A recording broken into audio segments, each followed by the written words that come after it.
ನಮಗೆ ಈ ಗ್ಯಾರಂಟಿಯಿಂದ ನಮಗೊಂದೇ ಅಲ್ಲದೆ ಇಡೀ ಕರ್ನಾಟಕ ರಾಜ್ಯದ ಜನತೆಗೆ ಯಾವುದೇ ಜಾತಿ ಧರ್ಮ ಅನ್ನದೇ ಪ್ರತಿಯೊಂದು ಜನಾಂಗಕ್ಕೂ ಅದು ಅತಿ ಹೆಚ್ಚು ಬಡವರಿಗೆ ಅನುಕೂಲ ಆಗುವಂಥ ಒಂದು ಗ್ಯಾರಂಟಿ ಯೋಜನೆ ಒಂದು ಅತ್ಯುತ್ತಮವಾದ ಒಂದು ಯೋಜನೆ ಆಗಿದೆ ಸರ್. ಯಾವುದೇ ಸರ್ಕಾರಗಳು ಬರಲು ಒಂದು ಜಾತಿ ಧರ್ಮದ ಮೇಲೇ ರಾಜಕಾರಣ ಮಾಡ್ತವೆ.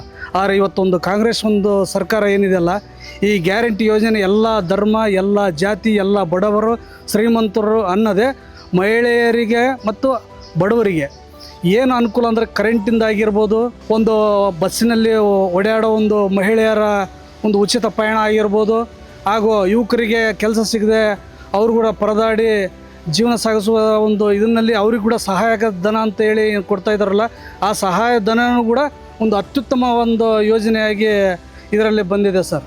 ಈ ಒಂದು ಗ್ಯಾರಂಟಿ ಯೋಜನೆಯಿಂದ ನಿಜವಾಗಲೂ ಜನಸಾಮಾನ್ಯರು ಏನು ಮಿಡ್ಲ್ ಕ್ಲಾಸ್ ಫ್ಯಾಮಿಲಿ ಅಂತೀವಲ್ಲ, ಇನ್ನು ಅತ್ಯುತ್ತಮವಾಗಿ ಜೀವನ ನಡೆಸುವುದಕ್ಕಾಗಿ ಮತ್ತು ಅವರ ಆರ್ಥಿಕ ಒಂದು ವ್ಯವಸ್ಥೆಯನ್ನು ಇನ್ನು ಉದ್ಬಣ ಮಾಡುವುದಕ್ಕಾಗಿ ಭಾಳ ಅನುಕೂಲವಾಗಿದೆ ಈ ಗ್ಯಾರಂಟಿ ಯೋಜನೆ ಅಂತ ನಾನು ಹೇಳೋಕ್ಕೆ ಇಷ್ಟಪಡ್ತೀನಿ ಸರ್.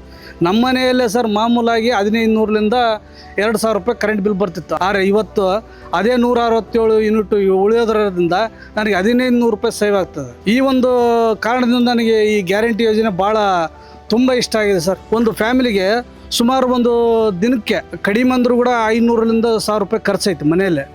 ಅಂಥ ಇದರಲ್ಲಿ ಕರೆಂಟ್ ಬಿಲ್ ಕಡಿಮೆ ಮತ್ತು ರೇಷನ್ಗಳು ಈ ರೀತಿಯಾದ ಒಂದು ಕೆಲವೊಂದು ವ್ಯವಸ್ಥೆ ಬರೋದರಿಂದ ನಮ್ಮ ಬಡವರಿಗೆ ಭಾಳ ಅನುಕೂಲ ಆಗ್ತದೆ. ಇಂಥ ಗ್ಯಾರಂಟಿ ಯೋಜನೆಯಿಂದ ನಮ್ಮಂಥ ಬಡವರಿಗೆ ಭಾಳ ಅನುಕೂಲ ಆಗಿದೆ ಎಂಬುದು ನಮ್ಮ ಅಭಿಪ್ರಾಯ ಸರ್.